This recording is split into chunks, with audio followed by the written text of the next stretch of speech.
Hi, welcome and thank you for tuning in for our Bettery Hub Channel, Bettery Connections program, your weekly dose of transformative business ideas and solutions, where we bring you business leaders, industry experts who are making the difference and impact in their respective industries globally and locally. Now, before we begin, I would like to especially take this opportunity to thank all the frontline staff on behalf of Bettery Lab and myself.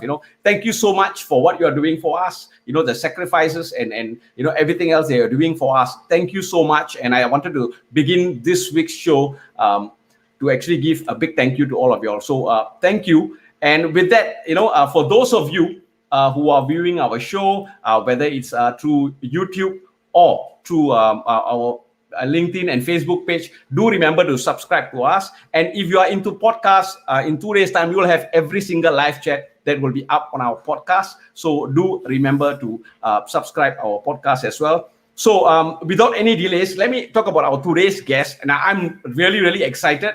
Why? Because we have Leza Klenk, the CEO of Spendless Academy. Now, I have been seeing a lot of her live videos on LinkedIn, and I've been following her. And I think she's an awesome person to be up here as our guest. Now, a bit on Spendless Academy.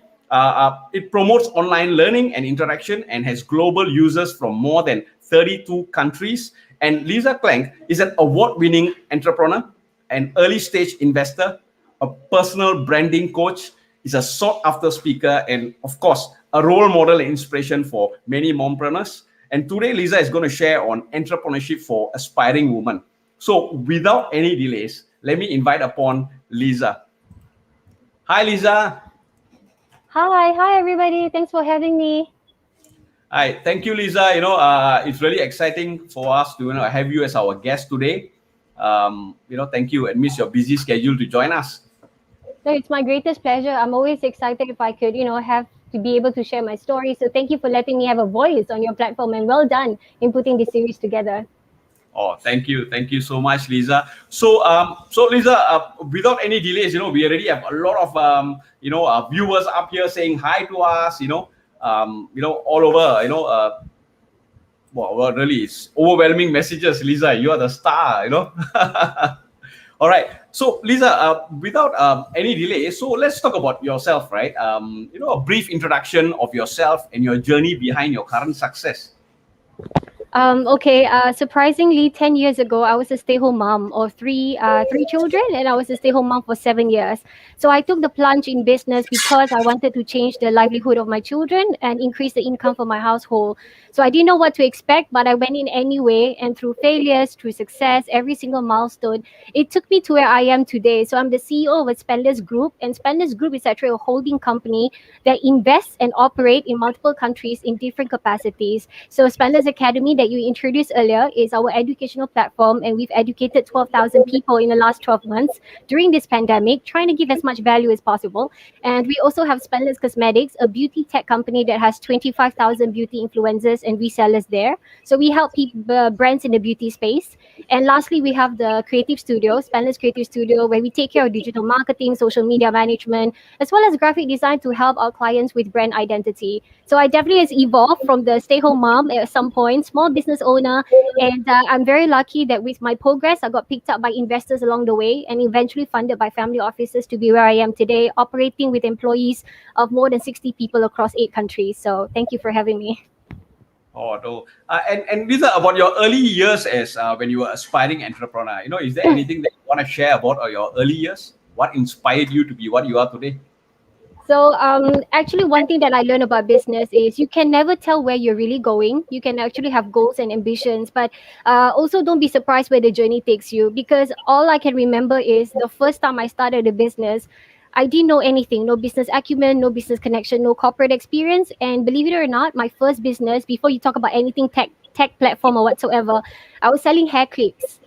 So, and a lot of people were telling me as a stay-home mom, why are you selling hair accessories for children? Because the department stores are selling them. But I believe in my product. I handmade every single one of them until I outsourced to people to help me make them, but they're still handmade. And our company actually makes hair accessories based on unique design. So every single product we produce has only one in the world. And believe it or not, just within the first year, I went on from a stay-home mother trying to earn $500 a month. I clocked in more than 100K of revenue in my first year of business selling hair accessories. So the thing that I want to emphasize here is you never know what to expect in business until you try.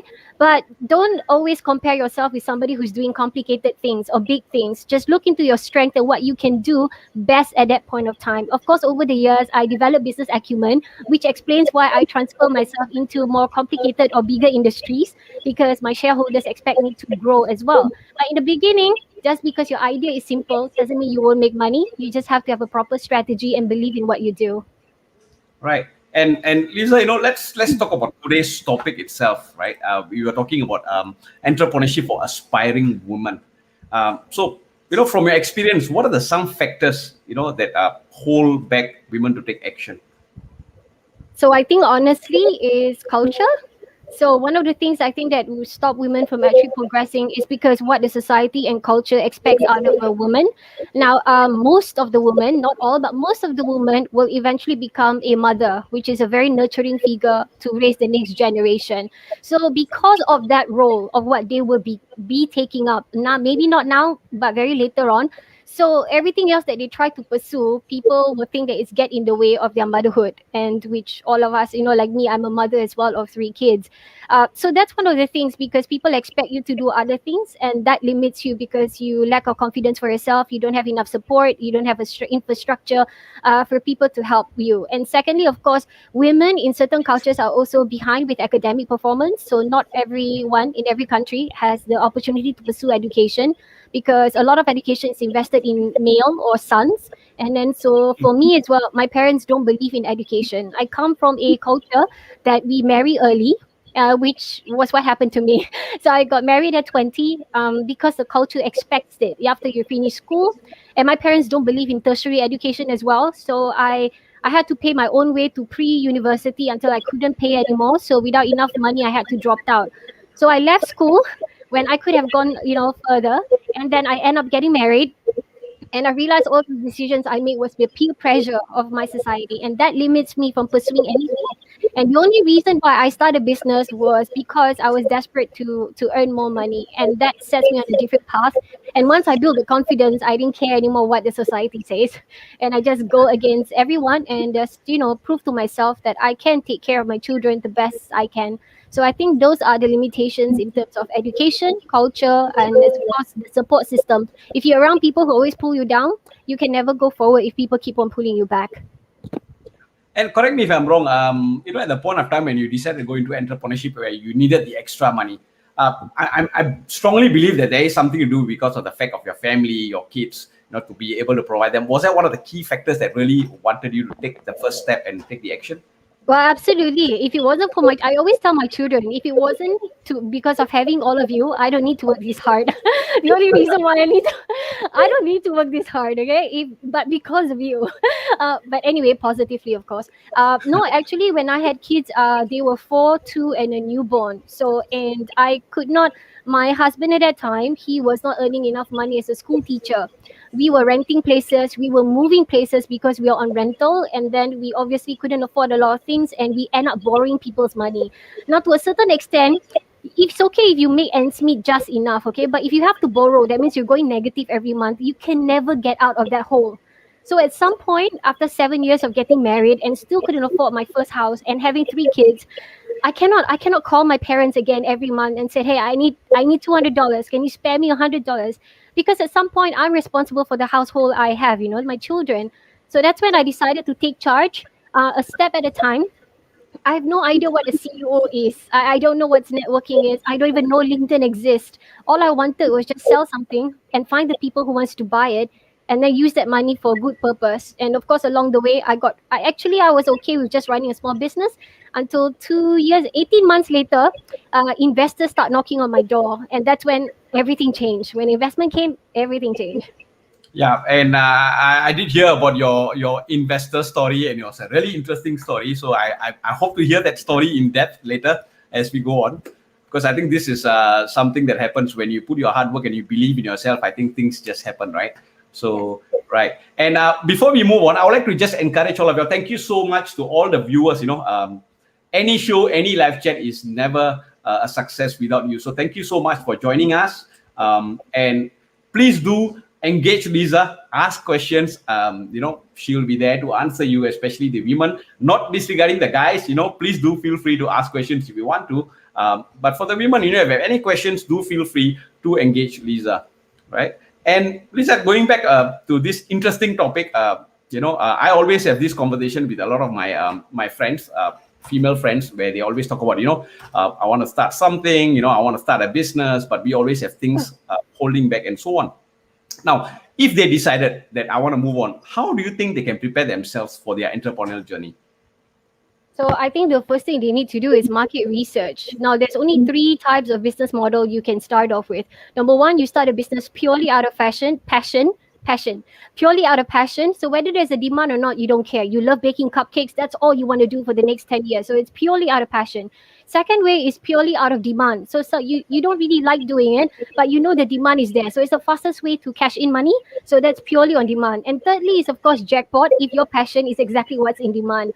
So for me, study the market research and agree with yourself what kind of model you want to pursue. Is this going to be a long-term business? Because long-term family business needs passion. It needs passion, either purely or half. It needs passion. But if you're here to make quick money so you can invest in something else 3 years later, then you can act purely on demand. Because the demand is there, you turn the money, and then you move on to your passion years later on.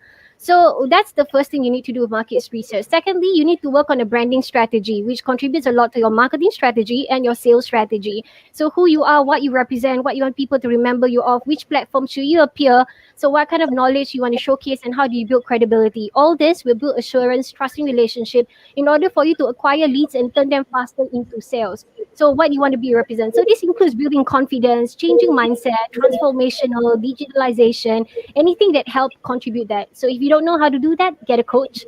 I'm sure there's some coach out there that can help you with aligning this. And number 3 is capital funding. Now, how you want to grow depends on how much money you have. It's very simple. You have this amount of money, you can only grow this much. If you have this amount of money, obviously you can grow a lot. But also, growth needs to be in accordance of your level of expertise. So if you're not growing as fast as your company, then your company will flop because the decision you make, it's going to be wrong. But so you need to upkeep with your company growth. And a lot of times we think that we're growing our company, but I'm afraid it's the other way around. It's your company that's going to grow you. So you need to follow the pace of the business, and you'll be surprised how far it will take you. So capital funding is one of the things you need to plan properly. I'm not saying you need to have $1 million to start a business, but you need to think, if I want to progress, if I want to stay sustainable, if I want to make sure that my competitors do not ride over me, I need capital funding. Where would I grow this money? Where can I find this money? Can I take this responsibility as an owner? So you need to plan your progression in your career 5 years down the line, where you want to be and what you want to grow to become. So those are the 3 things you need to take note of. Right. And we have a question from Iskandar. Have you ever had an imposter syndrome? And how did you overcome that? Well, I think people who don't have an imposter syndrome are people who are so thick-skinned, okay? And I don't think most of us are like that. Subconsciously, especially for people in our generation or older, we are not used to social media, not until 20 years ago, not until 10 years ago. Our children right now who's born with YouTube, they don't have imposter syndrome as worse as us. We're the only generation that have to transit from, no phones at 16 to suddenly trying to keep up with technology at 30. So because of this, putting ourselves out there is a challenge because we build and we grow on different principles. So suddenly to tell people, to brag to people what we do, to tell people our award, it's not what we are educated, So we're a bit confused there, I must say, this generation.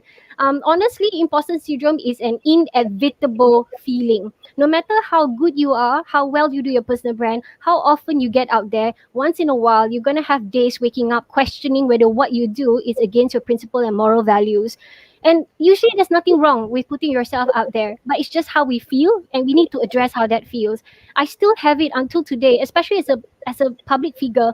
I think people don't understand how much emotional setback we have, because this is not everybody really wants to put themselves out there, especially me. I used to be an introvert, a stay-home mom.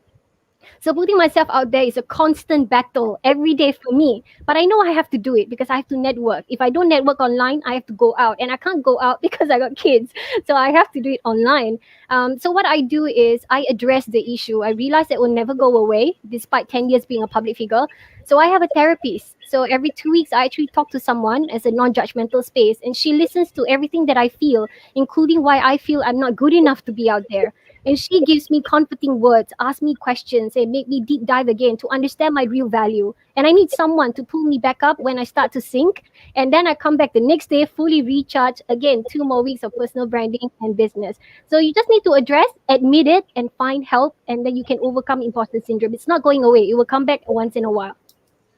But do you think, Leza, it's important to actually address this at the early stage when you are really doing your market research and everything to start thinking about this?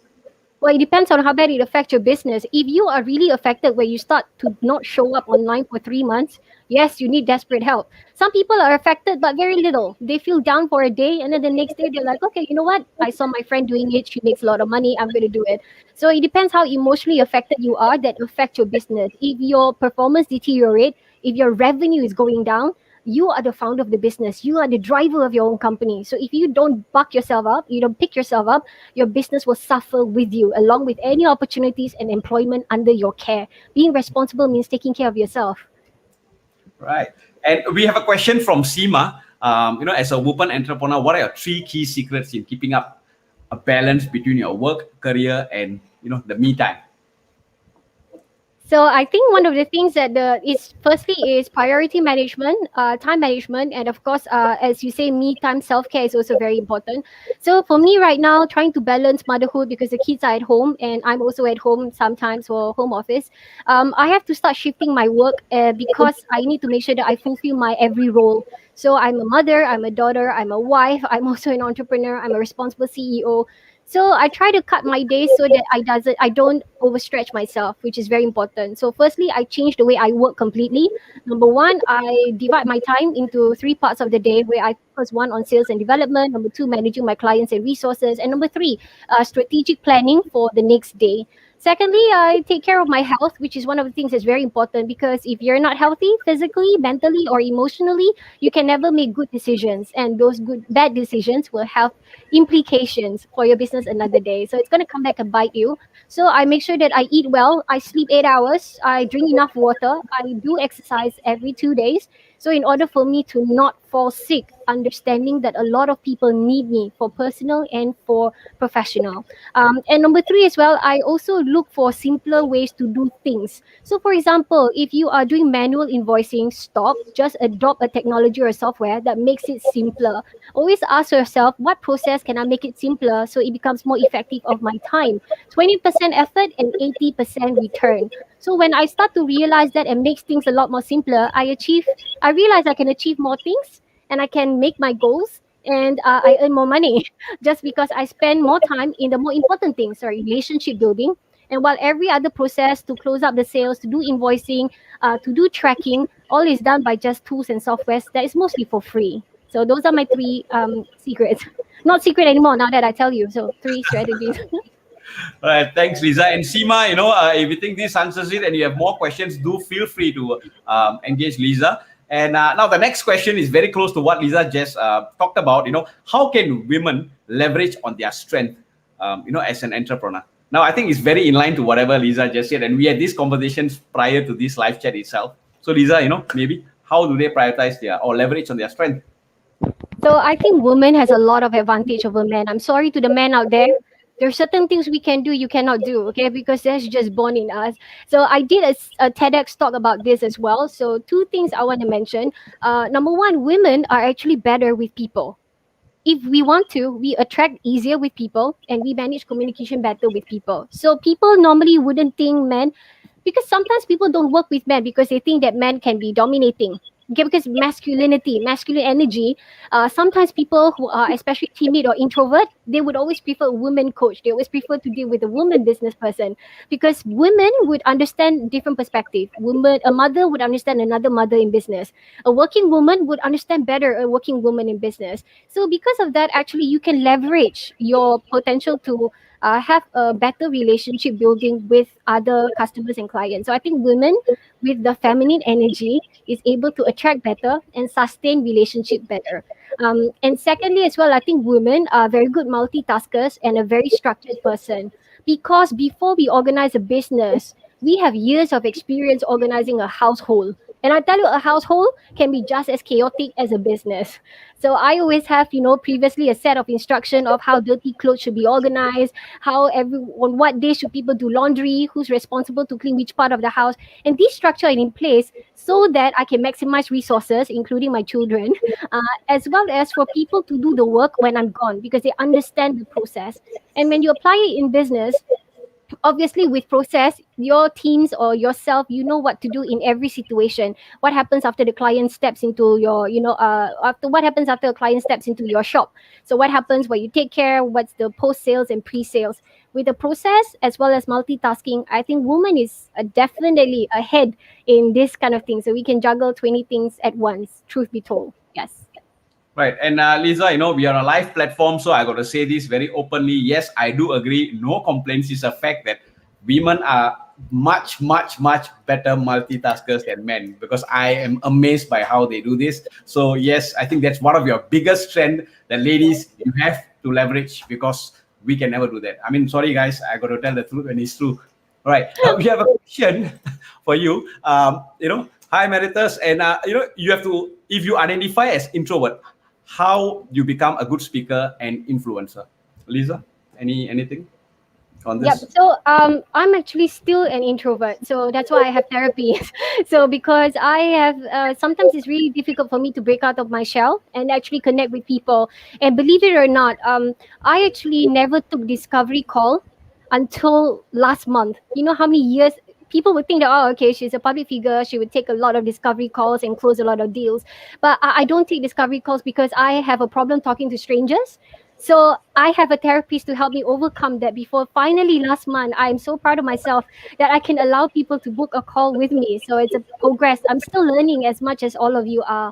But my tip as an introvert is what my ex-boss used to tell me. He always tell me that if you take every opportunity as only one time, if you tell yourself and you enter this room and you pitch or you network with people, and ask yourself, what if I could never come back to this spot? What if I could never come back to this event? I could never come back to the same amount of people around me. That means I only have this one time, this one chance. And if I screw it up, I'm going to walk away regretting it, thinking about, oh, I should have said things right. I should have done things right. I should have talked to that guy.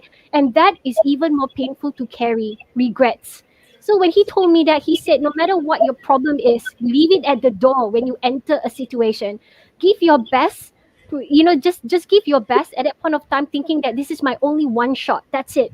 And you realize that you actually did give your best, because your mindset is, because this is only one time, it'll never come again.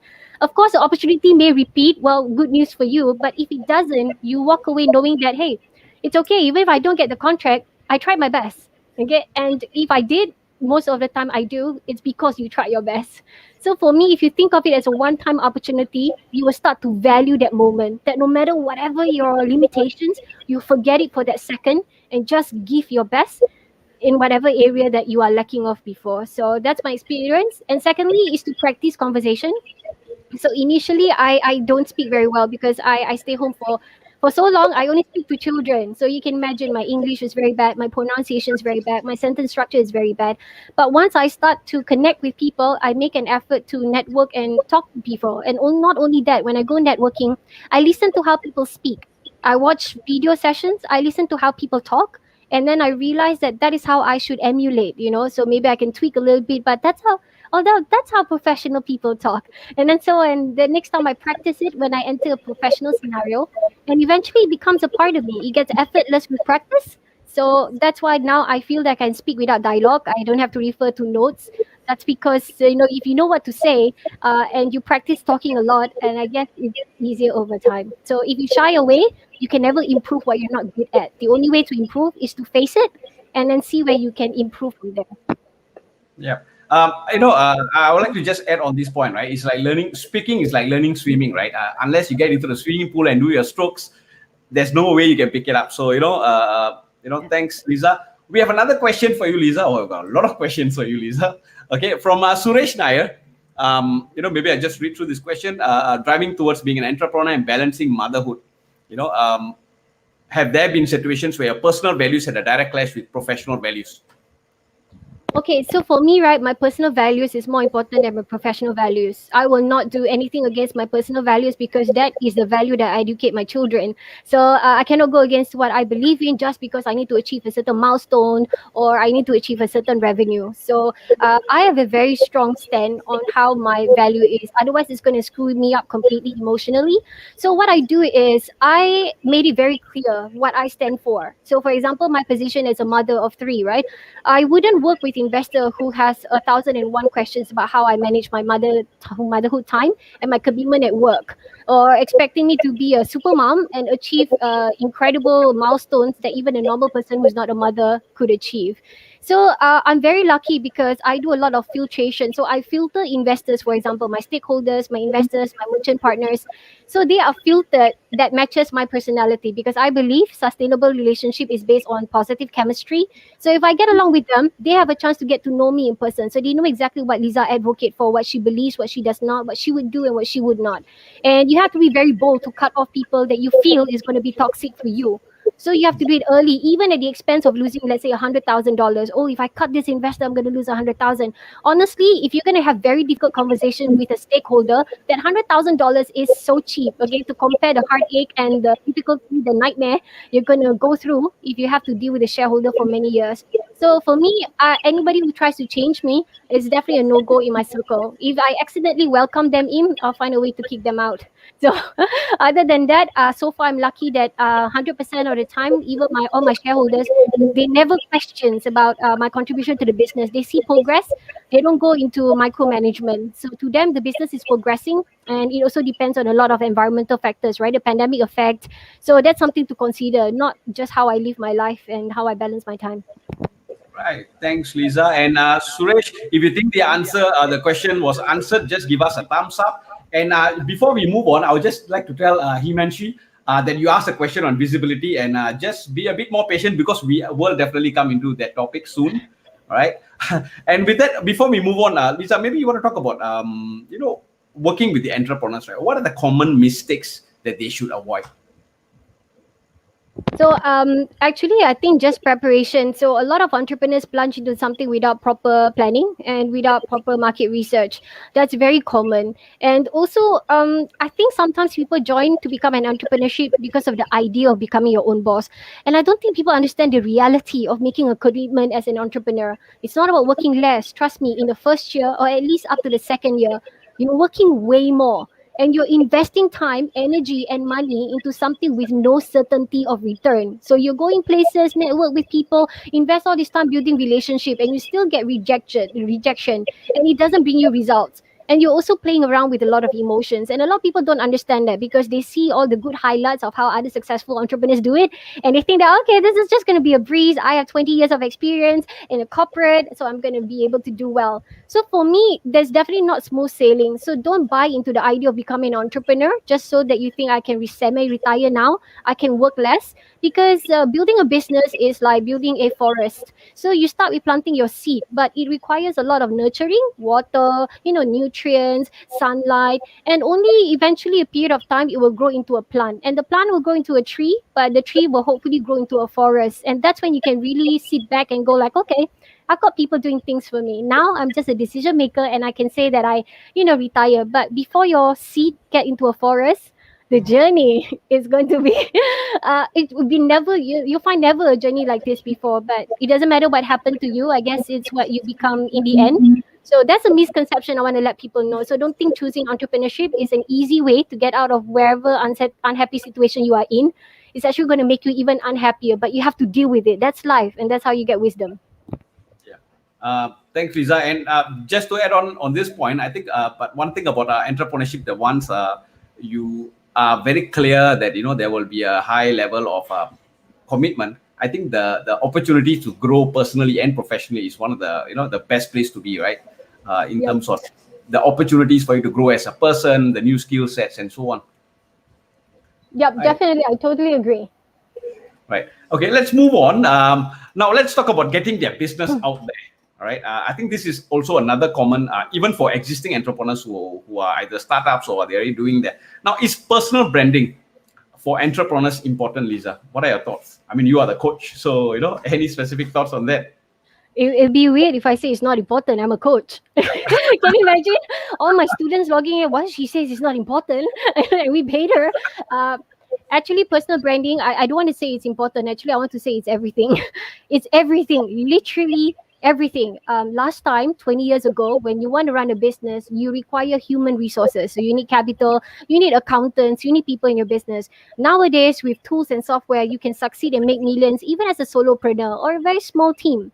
And you can do that acquiring big business, selling high ticket, franchising your IP, a lot of ways to make money if people believe in what you do. And in order for people to believe in what you do, trust me, the second important thing to people is actually your area of expertise. Some people with little experience actually makes more money than people with extensive experience, because experience, skills, and competency is level 2. The most important is who you are, the character, the story you come with, what you overcame in life, what's the person you become. So your personal story, which is part of your personal branding effort, is actually the primary reason why anyone would invest money in you, buy off your passion, own your stake, buy your equity, or give you, their money so that they can become your client. So if you ask me, right, the only reason why actually I built my personal brand for one reason is because I have small kids. I cannot get out of the house. That was actually the real reason why I did personal branding 10 years ago. And then I had 200,000 followers on Facebook as a beauty influencer. So I was selling beauty products and I was making good money. But that's not where my investors are. So I left Facebook and I went on LinkedIn to target investors, deep pocket professionals, and that's when I take my business to multiple levels ahead. At the end of the day, right, the people that I realize who work with me, my clients or my investors, stakeholders, they never ask you questions like, how big is your warehouse? How big is your office? How big is your team? Nobody asks that, because at the end of the day, they're investing in you, the person they see. So that is what they're buying, and they've seen you enough on social media. If they've seen you enough on social media, how you talk, what you say, how you collaborate with the people, your level of credibility, how engaging you are, and from then they already like you. And once they know you, they like you, they want you for your service, so they trust you already.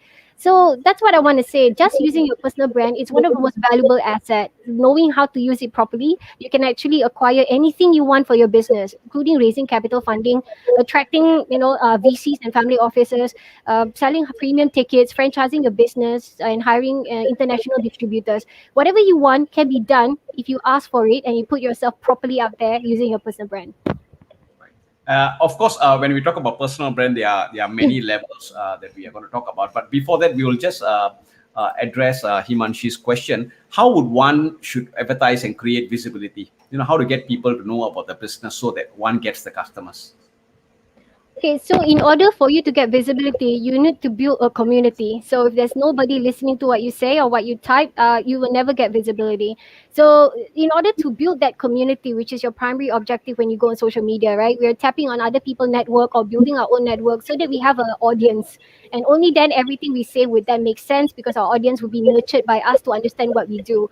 So for me, right, you should always start off as somebody genuine and authentic. So when you put yourself out there on a consistent basis, sharing your personal story, things that you learn, pass on wisdom and lessons, people get to know you, and then they choose to hang out in your circle because they feel that you and them are a great match of good chemistry. So when people start lingering around, then you can start feeding them information related to your business, your skills, your area of expertise, your business ventures, because people who are already in your network, because they trust you from the stories that you tell them, obviously there'll be higher chance that they'll be more inclined to do business with you when you start asking for opportunities. So for me, I always focus on how do I win people on board, and after I win people, how do I nurture them to understand what I do and what I represent. And then the third level is actually asking for the opportunities myself and not feel bad about it, because clearly the people who linger around me are people who are ready to support me. They're just waiting for a time, most of the time, for you to ask something out of them. And that's when people step forward and help you. So for me, your story, your personal brand should be what you should consistently showcase, so people get to know you first. And then once you get the community, you can educate them in anything. Right. Thanks, Leza. Now, just a question that I have. We are talking about personal brand, but at the same time, you're talking about company's brand, right? I think there's always these two entities that people will be, So if I ask you, what should they do their work in terms of personal branding? Should they focus on their personal brand, or should they actually work on their company's brand in terms of their products and so on? So what is your take in this? How do they actually have a balance in that? You have to do both. If you're running a business for the long term and you never know who you're going to attract, if you want to attract just an individual client, honestly, personal branding is enough. But you have ambitions. You might want to raise capital investment, you want to hire people. And nowadays, right, it's two ways. It's also about winning employees, giving them reasons why they should be with the company. And employees don't join just because of a founder, because they're also concerned about their career growth, career opportunities. So you also need to do regular posting to update the community about your corporate progress. What is your business up to next? What's the next project in line? Where did you raise capital funding? What's your new team? So people need to know what's going on in your business to be assured that if they ever fund your business or they pay something for your service, they're actually going to get results knowing that this business is sustainable for a while. So people who don't know about your business sometimes would hesitate to invest because they don't know what the business is progressing. They only know about you. So for me, if you really want to be a solopreneur all the way, I guess alone is okay as a personal brand. But if you want to get bigger, you have to do both concurrently. And your personal brand is still you, but your corporate brand should involve other people as well: ambassadors, influencers, key opinion leaders, employee stories. These are all the other faces that represent your unit, your entire nucleus of a business, more than just you yourself. So, yeah, character of the business and character of you. Right. Thanks, Leza. And what can they do to stand out from their competitors? In terms of business and corporate branding or personal branding? Let's talk about maybe personal branding. Let's focus on personal branding. So actually, everybody has a unique story. No one would have no one would have 100% of what you have, what you go through. It's not possible. Even if you come from the same country, same university, same area, it doesn't matter. You will have your own unique story, and that will attract the right people for you. So it's not a competition. Oh, she has 10,000 followers, I have 2,000 followers, because your stories will attract the right people that belongs in your community. That's good enough for you, for your business. So there's no competition there. There's no benchmark there in personal branding. That's the good thing about it.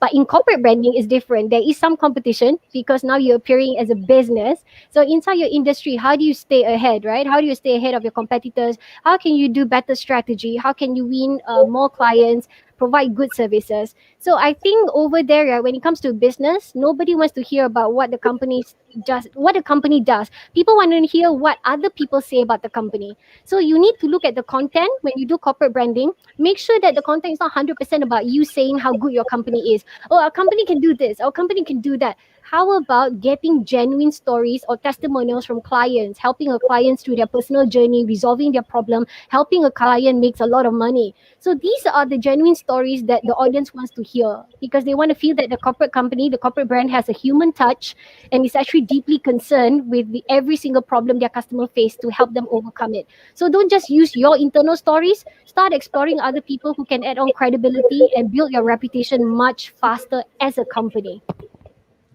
And Lisa, you're talking about, every one of us is unique in terms of the personal branding, and I strongly agree to that. And more to that, I have also noticed and told you before that I love the way you connect with us through your stories, your personal stories.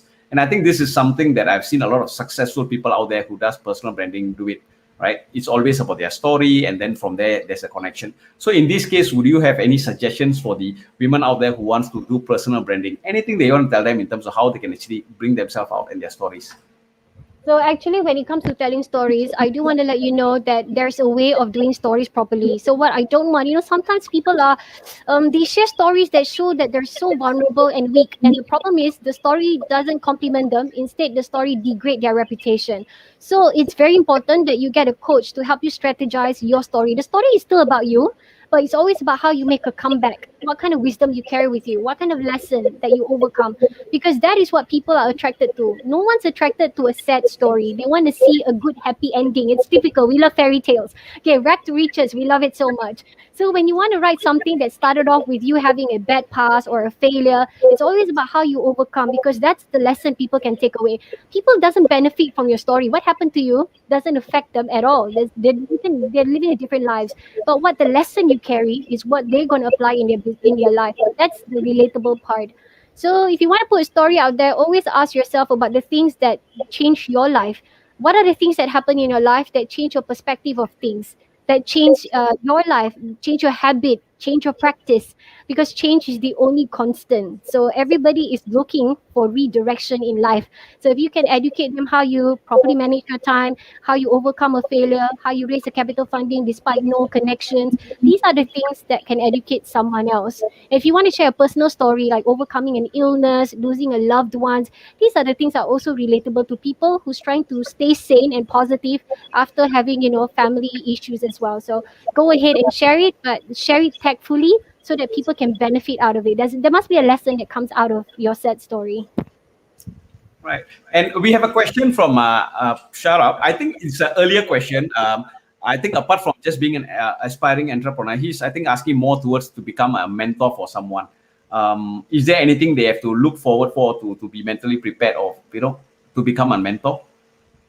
So I think it's all about finding the right fit, right? I honestly believe that every one of us have the capability to be a mentor, and we're talking from janitor to CEO because everybody has value. Everybody's gone through different, life experiences. So the question is whether the mentee is the right person for you to educate based on your experience you carry and your area of expertise. When there's a mismatch, let's say your mentee is trying to build a $1 billion company, but obviously the mentor is never at that stage before because of the mismatch. You can never be a good mentor to the mentee, and the mentee will never be as cooperative as you want. So you need to find this alignment. So understanding the person who's asking you for mentorship, just understanding what are their goals they want to achieve in the short term and long term, and then the area or industry they represent, they want to grow in, and then take a look at your strength, your experience, and your time commitment. Are you able to be there for the person to mentor them? Are you able to guide them to the next level as they wish to? And you have to admit it to yourself. It's not about the money. If you really cannot mentor the person because you feel that what he wants is something you cannot deliver, to be fair, you should let him off to another mentor that suits him best. But if you feel that you can take care of him because you're committed to help him and you know exactly how that pathway is like, then take up that responsibility. And I guess that's a more fulfilling purpose, as every entrepreneur professional wants to do extra on top of their daily income. We also want to, have a fulfilling purpose by helping someone else meet their goals in life. All right. Thanks, Leza. We'll take on one more question from Maren. Where do you draw the line between micromanaging and delegating the work to your employees? That's a very good question. So I want to say that how I do it may not be the same as everyone else do it. So I'm going to share with you how I do it, and this is based on my experience and opinions. But it's totally up to you. It may not work for you, but for me, right, I start to analyze what's the most important part of my business. And honestly, right, the bloodline of business is always relationship. Everything got to do with clients, stakeholders, merchant partners and suppliers, investors.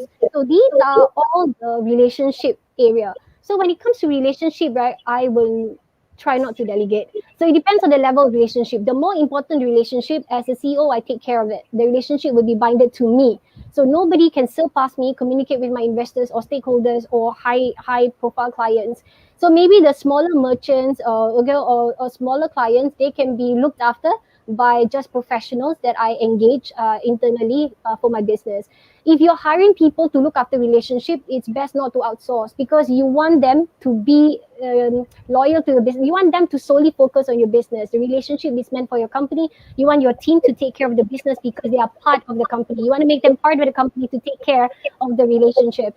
But if you have other things to do, for example, like graphic design work, website development, you can either source it out or hire someone else that you don't really have to worry so much. Because at the end of the day, if you source out a website designer and they don't do well for whatever reason, you can just switch providers. But it doesn't affect your company relationship, which doesn't affect your revenue.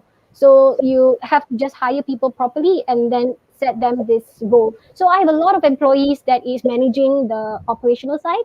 So they're doing the groundwork. So they never deal, my employees, most of them never talk to the clients, because I always like to take care of the relationship firsthand. So if there's any problem, my clients also know that, hey, we don't have to talk to 15 people. We just talk to Leza, because there's only one person looking after our account. And I want to be that person, which is why I'm busy.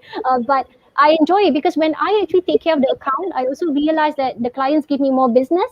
So I don't have to spend more money finding new clients. As the same client is going to come back and say, Leza, I have another problem. And then I love hearing their problems, because I will find a solution no matter what. And then that's when I earn my regular, consistent revenue. Right. Thanks. Thanks for that great question, Maren. And Leza, let's move on. What is your definition of success? So for me, my personal success is about doing something that leaves an impact to someone else even after I'm gone. So my purpose of doing what I do and putting myself out there. Initially, right, I thought that I was expensing my personal brand because I wanted revenue and opportunities for my business. But I realized that since I had the capability to be highly influential, what I say is very important for the community to accept, to follow, to be guided. So because of that, I thought that when I put myself out there nowadays, I find that it's my contribution to the society that I can continue to educate them from my videos, from my content, even after I'm gone. One day we will no longer be in this world, or we might live off grid and retire. But we know that what we left behind in the social world, our YouTube videos, those interviews we did, it goes on to educate thousands and thousands of people, even though we're so long out of the picture. And I think that's the best legacy to leave behind. And I also don't want people to remember me. Oh, okay, we remember Leza as somebody who's a high flyer. No, I just prefer people to remember me as someone who is always out there educating people what she knows, so that as she learns, people learn, and as she grows, people have a chance to grow with her as well. And I think that is the most important to me. And that, for me, as a public figure, for me, it's already enough success whether I have a business that is thriving or whether my business makes a lot of money. That's really secondary. I'm just blessed to have the opportunity to have a voice that people want to listen to. And I'm trying to improve myself every day to be a better role model to as many people as possible. Leza, I'm amazed with the fact that you were up in the morning, you did your HBL, and then you did, the kids were doing HBL and taking care of them, plus a webinar, and then you are here, and there's still so much energy. So I'm going to make it a bit more interesting. Let's do a rapid question round. All right. So I'm going to just throw certain questions, and you're just going to answer. And I think you will have no issues with this, right? All right. I'll try my best. So, Leza, what do you want to be remembered for? Actually, I think kindness, and as an educator who's always sharing things willingly, generously. Right. And the legacy you want to leave behind? Actually, I want to put out as much content as possible so that people can always find me, my content to refer to when they're having very difficult days and low days and being demotivated. I just want them to know that I'm there for them in spirit. So through my videos. Right. And what do you see Leza Klenk in 5 years from now? Oh my God, that's an amazing question. Okay, so actually, everyone, I'm actually planning to retire in 5 years. So this is the first time I say it on air. So I'm building my business to a level that it will be tangible enough and credible enough to be sold off or to be keeping me with a lower responsibility. So I was hoping in 5 years' time, I would focus a lot more for my role as a mother, because I believe as a mother, again, this is my opinion, I think that the time that my children need me the most wasn't when they were toddlers, but it's when they are growing to a teenager, before they are young adult and enter the working world. I think this is when their character is fully developed, is developing extensively, or what kind of person they will be. And I want to be there for them when they're in their late teens, early adolescence, so that I can shape them, guide them with my wisdom, so that it can contribute them in their personal life and professional life when they enter the working world. And this is the time I don't want to give up for business. So I plan to do business only for 2 years actually. So I'm in my 6th year, so I have 4 more years to go, and hopefully I achieve where I want to go in 4 years. Otherwise, I'll still be working by 20. I'm sure you will. I'm sure you will. And your biggest challenge. So I think my biggest challenge is just myself. So sometimes I think easily we get overwhelmed with far too many things and we couldn't control our emotions. I suffered burnout twice during the pandemic last year, which is why I also got a therapy. But I still do it feel a little bit sometimes this year, but at least I always have somebody to talk to, so that helps me recover. So I think where we want to be, who we want to be, where we want to go, who we want to be, what our capabilities are, it all depends on how our mindset is. I always say that your mind is your most powerful driver. So it depends on what you fuel your mind with. And if you put it positivity, if you pump it with positivity, you'll be surprised at how many more levels you can go up really easily. But if you pump it with negativity, you are never gonna stand up again if you fall down. So for me, the battle is just with my mind, and I want to make sure that I go up and I give my best every day as I get up. I give my best as a mother and as a professional. Right. And my favorite question: your greatest achievement. Actually, honestly, my greatest achievement is actually motherhood and the fact that I could control my time for a very long time already. I have the maximum flexibility of time to be there for my children as much as possible and still be able to chase my dreams on the other hand. So I personally think that motherhood is what defines me as a person. So I always tell myself that if my business didn't work out for whatever reason, I still have no regrets because I had a great time being a mother all this while. And that's how I want to go back as well after I leave my job in 5 years. I want to go back to full motherhood and really take care of my family. Wow, awesome. And Leza, I never planned for this question, but I have to ask you, how do you, keep yourself with so much energy to be able to do so many things within a day? How do you keep your energy level so high? So, two things. Number one, health is super important. So, I always make sure that I sleep for 8 hours and I don't compare with myself. Some people say, no, you have to wake up at 8 a.m., seize the day. But to me, you know your body best. Okay. So, if you feel that you are the type that likes to sleep late, I sleep at 2 a.m. So, I generally wake up at about 9 a.m., which is late for most professionals. So, I arrange my meetings all after 11. But I know that's how my body rests. There's no point forcing myself to sleep at 10 if I really not going to be able to. So your health, eating enough meals, drinking enough water is very important. That's one thing. And second thing, if is of course to take care of yourself. So actually, you need to do things that you enjoy doing as well.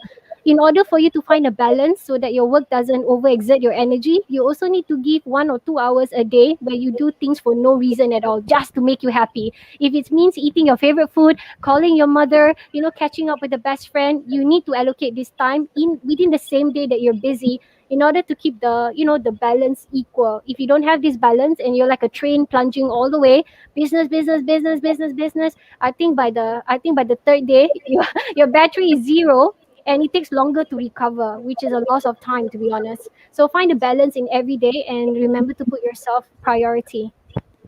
Right. And, any word of advice for our viewers, both for the women and the men? Men, don't worry, I'm always at your side to ask, any advice for our viewers? My advice is don't be afraid to ask. So I think that a lot of women, especially, right, when they want to start a business, they are too afraid to ask for help. Even to their husband to say, hey, you know what? Can I please have 2 hours to work on my business today? If you could just look after the children for me, and they don't even bother to ask because they assume their husband will say no, or they assume that they're going to be disappointed. But for me, you have to be assertive at some point. If you're very clear that you want to focus on your business, you need to make sure people conform to the structure that you need help with. And of course, don't ask for way too much and abuse other people. But I think women, business owners, you need to ask for help. And not just about that, but also about business. When you get stuck in business, and we do that, we always have issues and stuck. For me, right, I like to call people, I like to find people. So for me, whenever I'm stuck in a business, I don't know how to make a decision or I don't know where to go, I start thinking, who can I ask? And then I start to think, how do I ask this person smartly that he's going to give me the answer I exactly need? And that's what I did. I look through my LinkedIn profile, I look through the people I know, and of course some people I already parked them. So I have a friend who are lawyers, I have a friend who are bankers, I have a friend who are here, and I know that because I've been sustaining the friendship for a while, it's easy for me to pick up the phone and say, hey, I want to do a transfer of shares, how's that process like? And they would tell you on the phone without you having to pay anything or booking the time. Oh, actually, you need this kind of paperwork, and that's it. It solves your problem for the day. So always keep in standby, sustain relationship with people who can give you information you need another day. That is worth keeping the friendship, not just about getting money out of them. It's okay if your friendship don't make money at all, but it's the value that they can give you when you need help, you want the answer on the spot. So always feel free to ask questions and build relationship that will benefit you. Right. Thank you, Leza. And 53 minutes of time just went past, and I still feel that it was like 10 minutes since our live chat started. I know.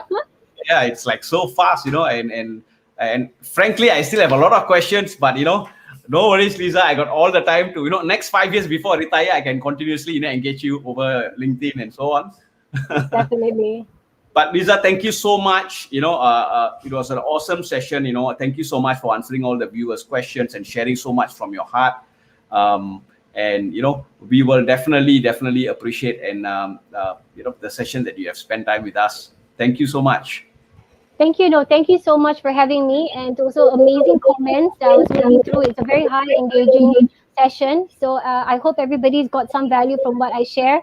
And I saw the last comment, and he said that I love that you're thinking so far ahead. I think that's one of the entrepreneurship mindset as well. You have to be visionary. It's not what you do today has to be intentional, but this intention need to takes you 10 leaps further. So you're doing it so that you'll get to the next 10 stages, not just one. So I wish everyone all the best in business, and thank you again for having me. All right. Thank you, Leza. So I'll catch up with you once I run up the show. All right. Thank you. See you. See you.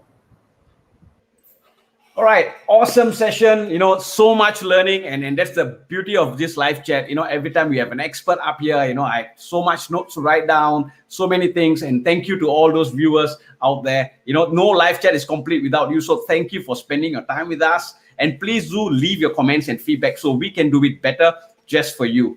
All right. Just a reminder, if you're watching us on live chats, either on YouTube or on Facebook, do remember to subscribe to our channel. And tune into our Bettery Hub podcast on Spotify, which will be uploaded on Friday.